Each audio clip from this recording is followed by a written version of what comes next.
நமது சூரிய மண்டலத்திற்கு வெளியே உள்ள பிரபஞ்சத்தின் ஆழங்களில் இருந்து சில அரிய மற்றும் மர்மமான பொருள்கள் அவ்வப்போது நம்மை கடந்து செல்கின்றன.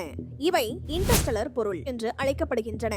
இந்த ஆண்டு ஜூலை 2ஆம் தேதி வானியலாளர்கள் ஒரு புதிய வியப்பூட்டும் கண்டுபிடிப்பை உறுதிப்படுத்தியுள்ளனர்.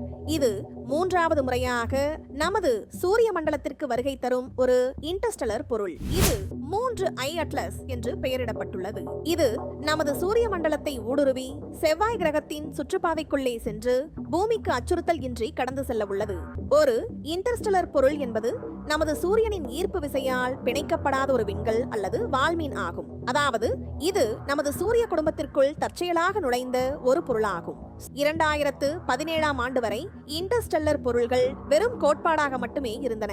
ஆனால் அந்த ஆண்டுதான் நமது முதல் உறுதிப்படுத்தப்பட்ட இன்டர்ஸ்டெல்லர் விருந்தாளியான ஓumuamua கண்டறியப்பட்டது.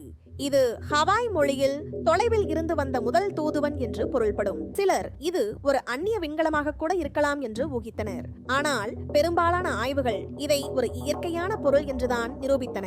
இப்போது 2025ஆம் ஆண்டு விஞ்ஞானிகள் 3வது உறுதிப்படுத்தப்பட்ட இன்டர்ஸ்டெல்லர் பொருளை கண்டறிந்துள்ளனர். 3I அட்லாஸ் போன்ற ஒரு புதிய விருந்தாளி பூமிக்கு எந்த அச்சுறுத்தலையும் ஏற்படுத்தாது. அக்டோபர் 2025இல் இது சூரியனுக்கு மிக அருகில் வரும்.